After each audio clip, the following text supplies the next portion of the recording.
sure many are getting all spiffed up for your New Year's Eve celebrations. Make sure you hang around the TV for the next 45 minutes or so. Head towards a fantastic finish here, perhaps, and the Miami-Florida game to follow in the Chick-fil-A Peach Bowl. Quarter 4 begins. Boise State down 1. Driving with 2nd and 3. Sophomore Jared Zabarinski for T.J. Acree. Incomplete. The coverage to Antoine Harris. The big hit from the free safety Kerry Rhodes. And Acree is shaken up.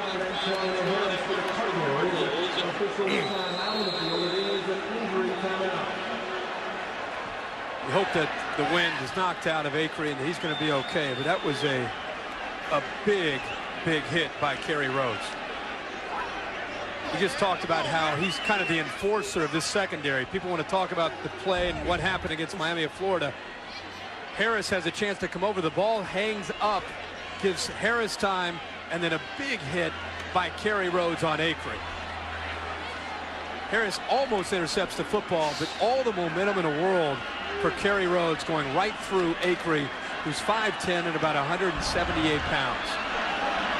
You just see the violence of the collision, too. From that low end zone angle, just full speed. You understand the whiplash effect of a car crash. This gives you the whiplash effect of the body stopping. Watch and listen.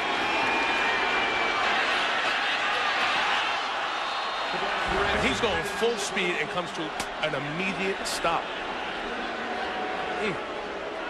Great to see that he's sitting up under his own power. And you hope, as you said, it's just the wind, which you would guess as he's sitting there trying to get some oxygen back into his lungs. Tough football player for Boise State. He's had a great year. He's their Mr. Reliable, the go-to guy for the Boise State offense. His first 2 years, he had 1 reception for 8 yards. Last year, 51 catches, 8 in their bowl game for 100 yards. He was the MVP of the Plains Capital Fort Worth Bowl. This year, the go-to guy, adding 4 catches tonight to his 51 on the season, averaging 17 per. Little guy out of Idaho, walk-on, 5'10". He's out. It's 3rd and 3. They run another little guy, Lee Marks. Couldn't hide that time. Brandon Johnson, the weak side linebacker, leads the Cardinal charge. So it might be a little too long to go for it. Dan Hopkins, I think, is going to try it. Here's Jill Arrington. Well, guys, great sportsmanship we're seeing out here today. Antoine Harris just ran over to check on him and gave him a pat on the back, said, "Man, are you okay?" He said, "I sure am. Thanks a lot." It's unbelievable to see the way these teams are going at it on the field, but not off the field. Yeah, they've had a great week together, too, Jill. It's a good point. They have, at all the functions where both teams have been present, been first class and represented their fine institutions well. 4th and 5, they're going to go. Going to take a timeout.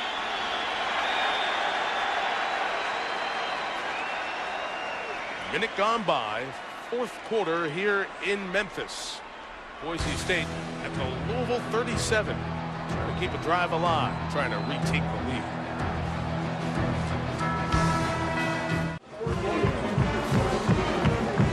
Louisville band and fans trying to fire up the team from Derby City, as the folks representing the state that gives us 30% of America's potatoes trying to come up with 5 yards here. Still going for it on 4th and 5. Zabransky underneath. Beatty got the first down. The senior, who has been inconsistent at times, worked hard to get the extra yard. According to our yellow line, he picked up the first down. The official spot will be checked with a measurement. Used that time Acree to clear out McCune to open up a vacancy right where the linebacker was, which is where Beatty came right underneath, Mike, against a bigger outside linebacker, Brandon Johnson. As soon as McCune turned to run with Acree, there's a nice opening right there, and that's where Beatty cut underneath it. Right on from that yellow 1st and 10 line. Thank you to our crew working that and the rest of our crew as well. This is the 19th bowl game on ESPN and ESPN2, and our crews have put hundreds of thousands of miles traveling game to game, and all the technicians and excellent professionals have been outstanding. We salute all of you for your hard work here this week. Jeff Carpenter. We'll keep the play alive, take it to the 28. Probably LaFew in on the stop. Here's part of our crew. It's a wonderful week, Capital One Bowl week. Yeah, man, and the rest of the guys. Yeah, Wolfpack fan. And we all talk about how fun it is to travel around, watch a bowl game, get into a hotel, watch another bowl game. But our crew working behind the scenes all the way around the country, all the crews. And we appreciate Trigger and the rest of the women and men who've been on board with us all week here. His second down run for Lee Marks. I love his speed on the corner. And he delivers the blow on Harris. Flag comes in at the 21, first down. This flag came behind where the contact was, which means it's going to come back.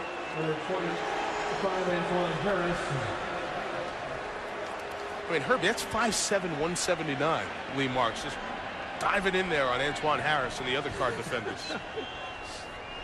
He's the leader of the tailback by committee. Holding, number 80 on the offense, 10 yards, play it down. Andy Weldon, the tight end.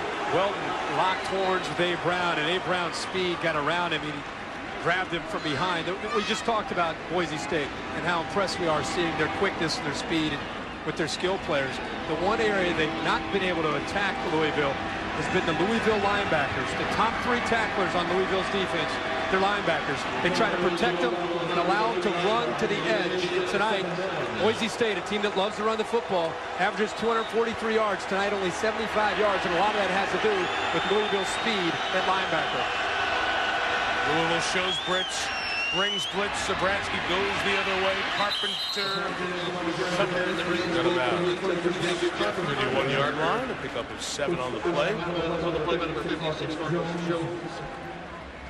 You know, last time they went for it on 4th down. It'd be very interesting to see what they do if they are forced to possibly try a field goal here with Tyler Jones. Where Tyler Jones made a 48-yarder. However, the wind has been steady all night and would be hurting the kick by Jones, heading left to right on your TV. A southerly wind blowing through Memphis this evening. Need at least 5 yards probably to feel comfortable with a field goal. 3rd and 9. Good pass in the middle. Bryson James, they try to steal the ball from the sophomore, but he holds on for a first down at the 19. First catch of the night for James. They've thrown at him a few times. Look at this defense from Louisville. They've got linebackers dropping in coverage. They've got a defensive end dropping off the line of scrimmage in a zone blitz. One of the things that hurts you on a zone blitz, Mike, if you don't get the pressure, is you leave yourself a lot of openings in that secondary with people that aren't athletic enough to cover downfield. And that time, Boise State made a good throw and a nice completion. They love Schumann, the tight end, down in this area. From the 19, here is Zabransky. Out of the backfield. Jones takes it to the 11, a pickup of 8. Jared Zabransky. Zany off the field, his teammates say. Hard to find on the field because of his scrambling and his good throwing. His last 4 passes now. Well, he's also, we talked about LaFours and what he can do.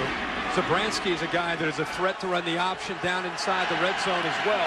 In fact, they love his athletic ability down in this area. Lee Marks, the lone back. Has it. Puts it to the right. Looks like he's going to pick up the first down as he comes across the 8 as they umpile it. Check it out. Here's Jill Arrington. Jared Zabransky got his work ethic from his father, who came down with the West Nile virus and was in the hospital for several months. So Jared had to run the family without him. He said it was really hard to see his dad down like that because he's always been his role model, teaching him about hard work. But you know what? His dad is doing fine. He is back on the farm. He's driving the truck. He's probably watching the game today, guys. I'm sure he is. A 1,500-acre family farm where Jared ran the piler, loaded the potato truck, even drove it where he learned how to drive. Ran a wing T offense in high school. Run a very diverse, fluid offense now. First and goal, Marks had a good rushing second half. His hat came off as he got down to the 6. Most impressive thing, Mike, about Sobransky is that last year Ryan Dinwiddie is the best passer in school history. Threw for over 4,300 yards. This offense only returned 3 starters that had a lot of experience. We thought, boy, they're going to take a step back. They've changed some things. Last year, they averaged 336 yards a game through the air. This year, with a more athletic Sobransky, they've changed things and become more physical and more balanced because of his athletic ability. Schumann in motion. Play 14 in the drive. The tight end blocks as they run it back to the right. Down to the 2 with Joel Helmendahler. But Helmendahler only carried 43 times this year, but he scored 13 touchdowns. Tells you what they think of him inside the 10. Dan Hawkins said, this year we wanted to become more physical. They had to become more physical in situations like this, willing and able up front to dominate people. They practice that way, and they take pride in that.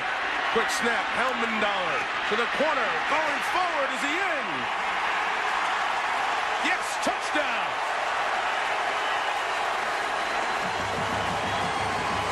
(40-35), they should go for 2 here. And they will.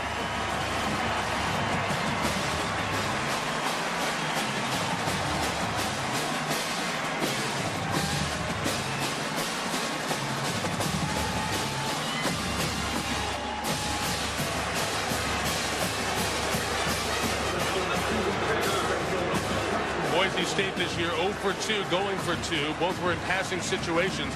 The play clock is down at 11 as it comes in from the sideline, so they're going to have to go quick count here. Sobransky, very cool. For their first 2 of the year. Thrown and complete, but they will not get the 2-point conversion. So it remains 40-35. But Boise State on top with the 4th lead change of the night. These proud Boise State fans see their team go on top by 5. They missed the 2, but back to the touchdown by Helmendahler. They've been showing this. Sobransky this time, call from Dan Hawkins. Let's get to the line quick. Look at the confusion in red.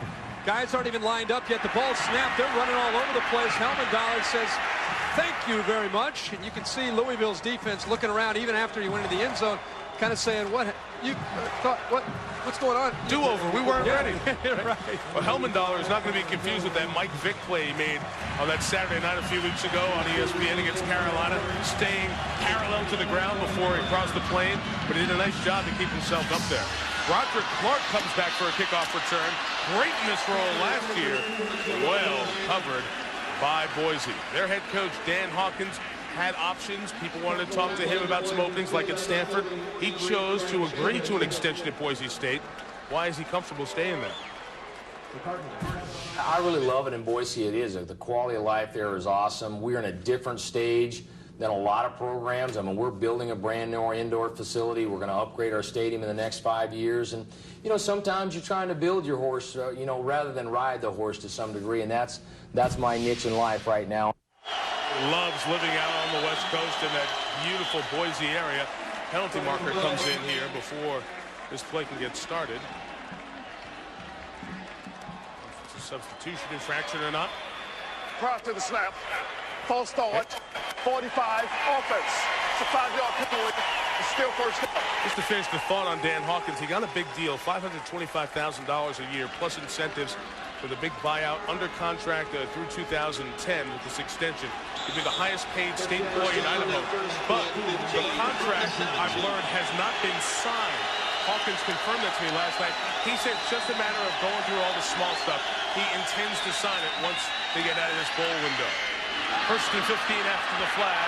Off to the races. Is that Colby Smith? Man, the flag is down. What speed on Colby Smith. That's what they were telling us about him, huh? Yeah, we were in the elevator on the way up for the football game. We had some of the assistant coaches in there with us, and we were talking so much about Lionel Gates, Michael Bush, Eric Shelton. And I said, which one's the best? They said, honestly, probably the sophomore, Colby Smith. There is no flag. Most complete player. The pass did not cross the line of scrimmage. The pass was caught behind the line. There's no foul. First and 10. just affects where the downfield blocking can occur in the holding, and that's what Hawkins wanted to hold instead of the downfield block on Russell right there. Yep. Good call, Mike, but the speed that he has and the acceleration, that's, I think, what they're talking about there. That's what separates him. He's much smaller than the others, but he's got great acceleration. Nice change of pace compared to the three more powerful running backs that Louisville has. The official on the side who called that couldn't see when he got him turned. His arms were still legal, but he had cloth in the left hand. That should have been a holding penalty. Here is Michael Bush, takes it shy midfield. We're talking about Dan Hawkins, the Boise coach, that Jill Arrington can add. Well, another one of the theories that he has is bigger isn't better, better is better. And he tells this to his team. He says, guys, it doesn't matter where you are. Don't worry about getting to the next level. Enjoy where you are now and be better where you are. Do your best at whatever level you are. But I think both of these teams right now are showing wherever you are, they can be the best. There's some great offense we're seeing out here today. Hawkins is different. Remember his quote from last year? Martin Luther King didn't take a knee. Gandhi didn't take a knee. Thomas Edison didn't take a knee. He got criticized for it. He was saying, you got to be a risk taker when you have confidence. LaFour's across midfield and dances out of bounds here inside the 45 at the 44. It's going to be a first down where LaFource was able to stay in bounds. This time a little bit of a change here. Andy Avalos, who made the big interception earlier in the game, is spying, sitting right there, trying to make a play on Stephon LaFour's. And LaFour's used some good quicks to get around Avalos, 4-year starter and captain of this Boise State defense.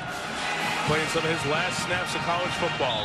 Wouldn't he love to walk off this field undefeated? 12-0. It's their 8th year up from Division I AA.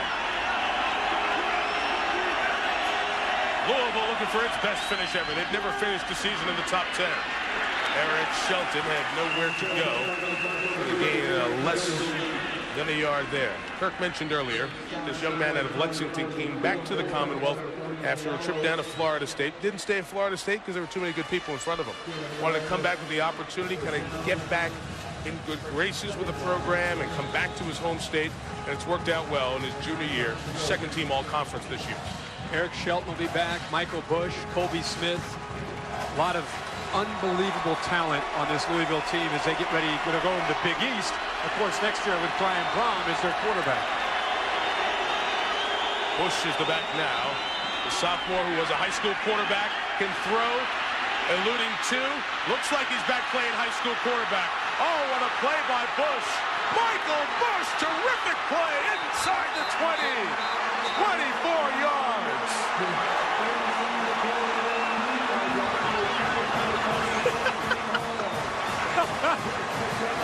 Oh my gosh, Michael Bush is such an athlete. Mike, we talked a lot tonight about how he was a great high school quarterback. They like to utilize him in that way, but this is why he plays tailback. When he gets into the open field, remember this guy's 250 pounds. 250 pounds dancing around like it's nothing. And again, they say his best asset might be his quick feet. Very nimble for being that size. That was a big play for Louisville. Wow. Hurston 10 for the Cardinals, trying to retake the lead. LaFour's play action streaking down the middle, out of man wide open, comes underneath to his tight end. McCauley takes it down to the 13-yard line. Montrell Jones was getting big eyes. He was wide open, but he also was just there to clear the defensive backs, the safeties back, because he either was going to go to the flat to the tight end or to the backside to McCauley trailing to the front side to Colby Smith or the tight end who's trailing from behind. And one of the reasons he comes so wide open there is because that linebacker read his keys well and knew where the play was going, so he vacated the area. Two very well-prepared teams here tonight. Second and 4. Can't get the corner fully turned. Shelton will get to the 10. Well, third, about a yard and a half coming up. Ticking clock inside of 8 minutes. Final quarter. Could be last with the ball wins tonight.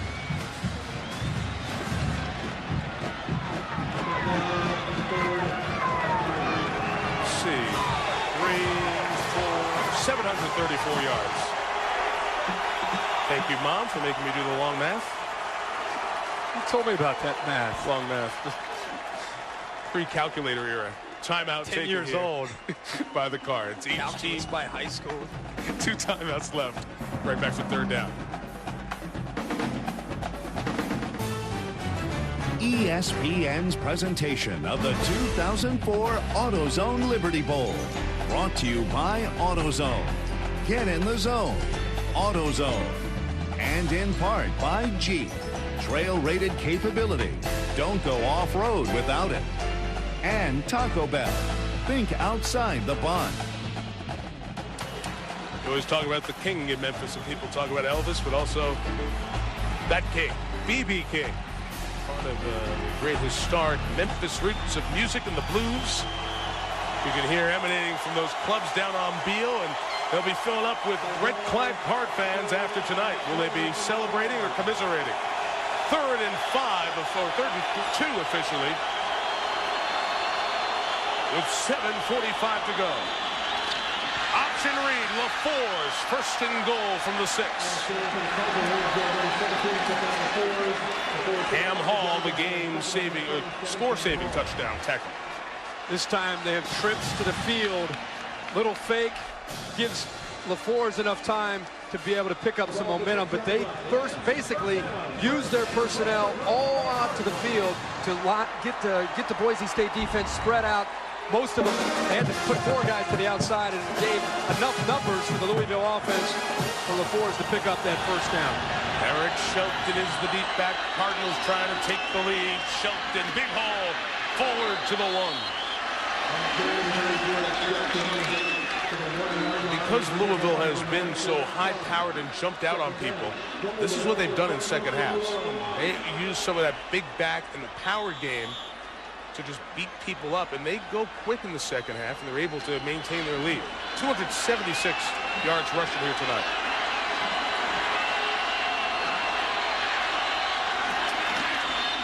Shelton again into the end zone. Louisville takes the lead in the highest scoring Liberty Bowl ever.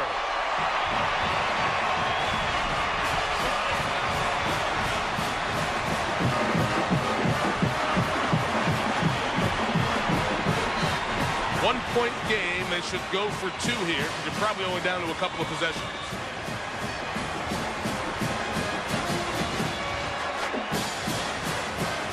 Cardinals this season 1 for 3 going for 2. They made the one they ran 0 for 2 when trying to throw for 2. National average 43% of these are converted. LaFour's deflected and incomplete. A very nice job by the Mike linebacker Corey Hall to knock it down. Both teams have missed their 2s, and it's 41-40. LaFour's and the Cards on top. Now, those of you just tuning in, where have you been? It was expected to be a game where 80 was scored. It's exactly where we've arrived. This is the highest scoring of the 46 prior AutoZone Liberty Bowls. Time permitting, we'll sneak into Sports Center with Jay Harris and Chris McKendry on your way to the Chick-fil-A Peach Bowl. Ron Franklin, Mike Gottfried, Aaron Andrews settling in the Georgia Dome from Miami of Florida against the mighty Gators of Florida. Where do you begin? How about let's not let it end? This has been great. It's lived up to the hype. Sometimes with some of these bowl games, you think, well, it's going to be a great one, and it's a dud. This one's lived up to it. Boise State's taken advantage of Louisville with 4 turnovers. They've created 4 turnovers, capitalized, created 20 points out of those turnovers, and that's why, if you look at the yardage, you think Louisville's dominating the game, but the turnovers have kept Boise State in this game, and they've been able to get some confidence. That's why with 6:48 to go, they've got plenty of offensive firepower to get themselves right back down the field and put another score up. You can never definitively say yes or no. However, watching this game, I don't think the Bobby Petrino LSU conversation has had an impact on the game. I thought coming into the game it wouldn't have an impact, and watching the game, if anything's had an impact, it's been Boise State. Yes. Boise State playing a good game and giving Louisville all they can handle. Again, what's at stake in addition for Boise trying to maintain the nation's longest winning streak for another 9 months? The best finish in school history for the winner here tonight. Return by Clinton Jones, shy of the 20. Pushing and shoving here on the back end of the play. What's been the theme tonight? Tim McGraw's how bad do you want it? Really bad for these teams. And we're a half hour away from sending you to Atlanta for that Florida against Miami game. That's one of those games where it'll be interesting to see early on, Kirk, how the Gators come together in this rudderless time after Ron Zook, somebody they obviously loved and played so hard for against FSU, has since gone on to Illinois. After the way they came together, after Ron Zook was fired with 4 games to go, winning 3 of the last 4, it wouldn't shock me at all to see them come in there ready to go and beat Miami. Jared Zabradsky, the Boise quarterback. Nothing there, making this up on his own. Out of bounds at the 25. Pick up 7 on the play.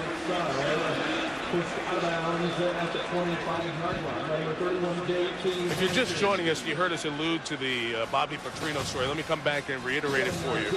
Bobby Petrino signed a contract extension through 2010 at Louisville back on December 20th. It's a signed contract, deal done. The Louisville folks, the fan base, very unhappy because on Christmas night, the LSU athletic director called and received permission from Tom Jurich, the Louisville athletic director, to interview Petrino for the job vacated by Nick Saban. They had a brief meeting on the way down here. Lee marks the carry. Good hit by Brandon Johnson and Robert McCune, the linebackers. 3rd down coming up. Petrino, according to his agent who I spoke to this morning, has not had any contact with LSU since then. No job has been offered. No contract's been negotiated according to the agent. And that's where it stands right now. Will Petrino coach Louisville when they go into the Big East next year? Only time will tell. But best as we can tell from digging to this point, nothing is imminent of him going to LSU. Farthest thing from his mind right now. 3rd and 3. Zabradsky in trouble, brought down.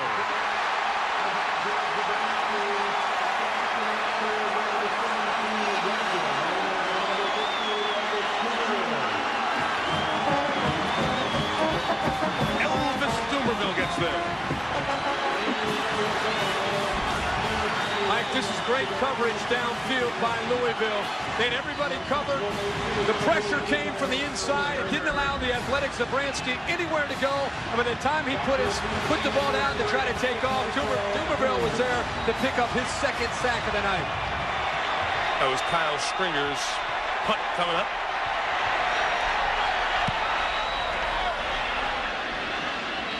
Fair catch signaled and made. After the kick of 36, Montrell Jones brings it in. Well, the Cards only lost this 2004 season. Back mid-October on a Thursday night in the Orange Bowl. LaFours was brilliant. Miami was absolutely on the ropes at the half. And the Canes started coming back in the 3rd after LaFours suffered a concussion. And Devin Hester knocked the punter down with a fake. Miami took the 34-31 lead. Brian Brom in for the injured LaFours hit Joshua Tinch for the touchdown. Louisville comes up 38-34.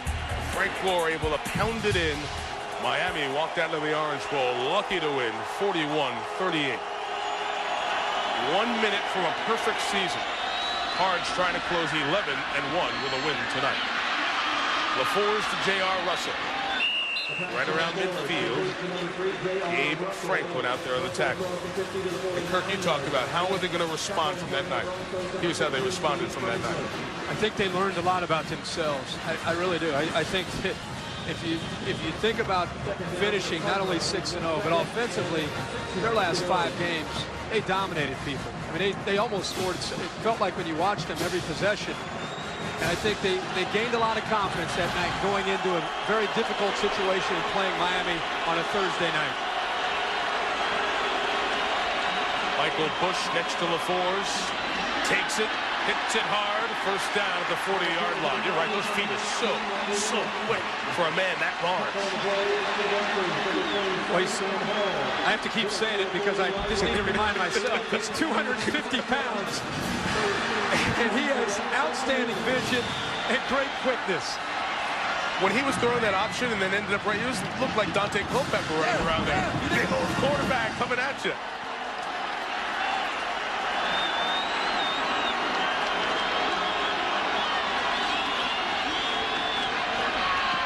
Look at Bush spin. LaFour's another block. Michael Bush tripped up at the 25-yard line. Now do you know why his teammates love Stephon LaFource? Well, first, Michael Bush is taking this football game over here in the fourth quarter. He's feeling it. He's in a zone. How in the heck he gets out of that? And then a great effort by the quarterback to just try to slow down Gabe Franklin.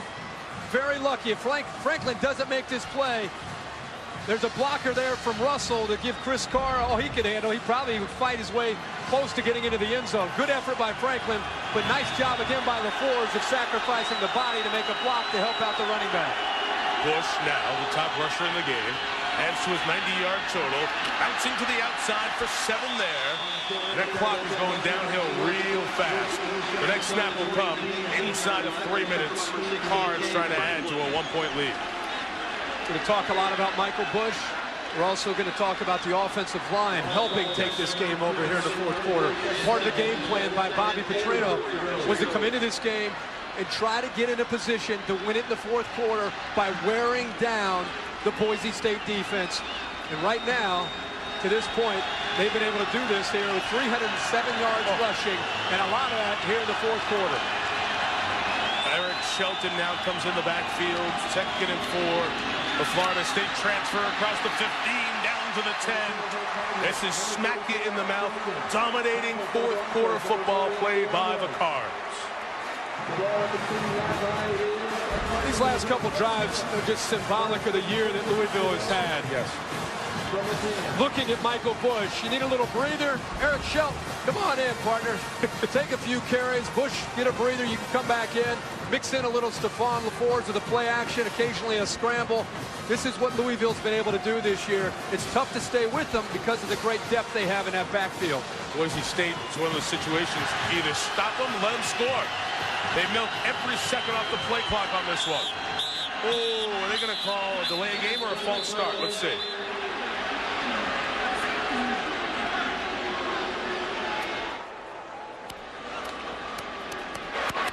Cross at the snap. False start. 76 offense. That's a 5-yard penalty. You would almost never see an official call a delay a game in that situation. With that clock just getting down to the echoes of 0. Louisville clearly has enough ability to overcome that mistake. But when you have this kind of drive going and you're physically wearing down a defense, the last thing you want with 2 minutes to go in the game, ready to go for the knockout punch, is to have a mental error like that. The great part of it is you still more time off the clock. More time. Because the clock reverts back to what happened on the last play. Since the clock was running, it reruns again. This is 1st and goal from the 15. Option into the boundary. LaFour's got to stay in bounds. He did not. Goes out of bounds. So the advantage of that running clock is hurt there, and he knows it. You and I were thinking the same thing. I was thinking he's running into the sideline, into the boundary here. He's going to take a knee. He's going to slide. What's he going to do? How's he going to stay in bounds? And once he went airborne, it was over. He was going to be knocked out of bounds by Cam Hall. It was Cam Hall. Good play. But like, go back to the mistake, pushing him back 5 yards. They want to keep running the football to keep the clock going. Make Boise State use those timeouts. 2nd and goal. Boise State has 2 timeouts remaining. Shelton. Stop there at the 10. Boise should take a timeout here, and they will, with 1 minute and 29 remaining in the game.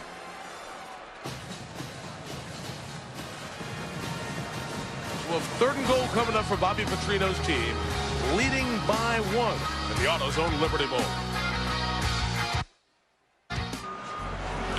Well, you talk about by air and by ground, no better city than in Memphis to have a game like this. This is the super hub for FedEx, 7 days, 365 days a year, 663 aircraft, and 15,000 people in this city. FedEx has such an impact on Memphis. Over there during Christmas time, more than 8 million shipments on December 13th, and they have been very active in the relief support after the tsunami disaster in Asia. shipping about 200,000 pounds of medical supplies to those areas. They are very reliable. The chief, of course, when you pack for 15 days, you forget a few things. The chief FedExed a few things to me here. He's shocked. 3rd and goal, trying to stay in field goal range for sure. LaForce, they will throw it. Didn't come back on the backside. Stefan killing time, waiting to make a play. Now runs, has room at the 5, dives shy of it at the 2. Quick timeout, Boise. It'll run down to $1:13 remaining. Boise using its final timeout here. Well, the best thing he did there was kill about 30 seconds just dancing around, chasing, having guys chase him all over the football field. But that play, what you couldn't see there, was great coverage by Andy Smith, one of the safeties, in staying with McCauley. It was the old Syracuse play, delay. All the action was going to the left. They slid their tight end on a nice delay into the right corner, and a safety, Andy Smith, just happened to catch up and see it and stayed with him, and that forced LaForce to have to try to run for the touchdown. He might have to come out and take a knee if Boise State is stopped by Louisville and Louisville comes out and runs a final snap. It might have been his final play in college football, and he's not going to be a first, second round pick in the NFL. He's not that size, not that arm strength. But those are the guys, not just for the story on the field and what he's had to do to maintain his job at Louisville, but for the off the field. And coming from a family of hearing impaired parents and a larger family to that extent, those are the stories that make following college football all year so special to us. You could go down the list. There are a lot of them, and watching his family tonight, it's been a lot of fun. It's also been a lot of fun to watch Stefan this entire football season be able to block out adversity, everything that he learned as a child, and I think has helped him to become a great football player and a great person. He's out having a lot of fun in his last game. And he comes out for this snap because he'll be holding for the field goal attempt that could put the Cards up by 4 and force a touchdown. Arthur Carmody, the freshman who didn't miss any extra points this year, was 11 of 13 coming in with a miss here. Good from the tough angle. The lefty pounds it in, and LaForce, by scrambling, ending up on the left, probably helped the left-footed Carmody on that kick. Zabransky is going to get the ball. Touchdown could win it. So here we go. $1:10 left on the clock. Boise State out of timeouts. Needing to come down the field and get a touchdown to complete their first perfect season in Division 1A. They've won a Division I AA national championship in 1980, played the title game about a decade later. Still, a win here tonight would be 23 in a row, take that longest winning streak on into the opener of 2005 down the road in Boise. But most importantly for them, it would be the biggest win that they've ever pulled off as a program. They've got to do it against Louisville. Where will the field position start from? Carr takes the kickoff and is stopped at the 25. Well covered on special teams. Here's Jill Arrington. Well, the 12th men for this Boise State team are a bunch of people over in Iraq. The 116th Brigade of the Idaho National Guard. They recently were deployed to Iraq, 1,600 of them from the state of Idaho. They recently went down back in September, training in El Paso, and watched Boise State play UTEP. And it's support both ways, guys, because on the back of the helmets, Boise State has that battalion symbol right there, and they're watching right now in Iraq. In fact, the general called at halftime, talked to the governor who's here at the game, and said, "We're watching, we're behind you, go get them." Wow. And all of us are behind all of you there. And we wish you and your families the best in 05. All right, here we go. 74 yards. Can Boise keep the perfect season alive? Zabransky throws. Caught. First down. Legadou Nani. Penalty markers down. Let's check it out. It came down in the secondary. Legadou Nani, third-string quarterback, moved to receiver a few weeks ago. Defensive hold. They'll take the play in the first down at the 43. Well, Boise State is an offense that is very used to this kind of situation because it's something they work on all the time. If you were to go to a Boise State practice. Defense. With the decline. First down. In spring, in summer, in the fall, this is a drill they're constantly working on. The catch here is Zabransky doesn't have any timeouts left. That'll be the challenge. is to continue to try to get out of bounds, pick up first downs, and also find the matchup that you want, which usually means number 89, TJ Acree in a one-on-one situation against Louisville's defensive backs. Akers in the slot, second receiver down from the top to Zabransky's left. 1st and 10. Middle is open. Tight end, Schumann. What a run. Out to the 37-yard line. And they got it down here at 2 snaps. That time, instead of bringing pressure, remember the rush that we talked about, Mike? Rushing 3 and dropping 8. It gave Boise State's offensive line fits earlier. This time, the tight end, it's one of the more athletic guys on the field at that position, makes a big catch. Zabransky in trouble, got rid of it. He was out of the tackle box. The ball came right to the line of scrimmage. The intentional grounding flag was thrown. The line judge standing there and discussing with Ron Cherry, did it cross the line? If it crosses the line, then it's not intentional grounding as long as he is outside the tackle box. Picking it up. There's no flag on the play. It got across the, Mike, it got across the line of scrimmage by about a half a yard. It was that close. So you can understand that the referee from his angle thought it looked like it would be a intentional grounding call, but nice job of getting together there. And farther over the sideline, there was an eligible receiver named Dryzen James. Out of your picture. 2nd and 10. Out of timeouts. 30 seconds. Zabransky coming back. No catch. Not brought in inbounds. Jones trying to drag the toe. Didn't. 3rd down. Again, rushing 3, dropping 8, giving Zabransky time to sit in the pocket. See if they change things up this time, or they try to bring pressure out of bounds. 3rd and 10.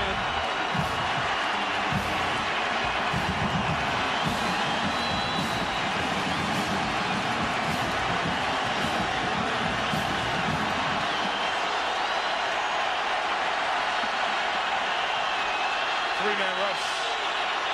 Offside. I know the right tackle jumped, but I think it came first on the defensive side. Let's see.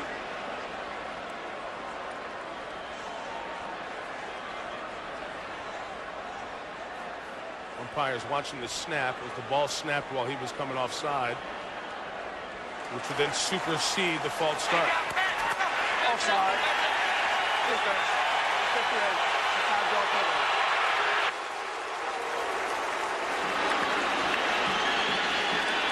They did move. The defensive lineman started to move, and the snap came while he was in the neutral zone.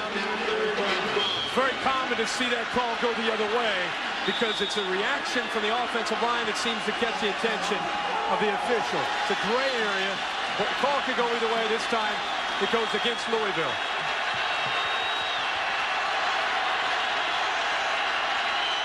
3rd and 5.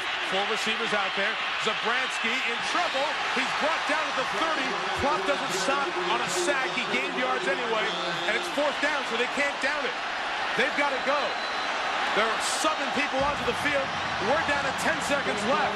The season comes down to this play. It might be their last play to run. It's going to be their last play to run. So here's the game. Boise for the perfect season. Zabransky, it's got to be in the end zone. He put it there. There's no receiver there. Louisville wins.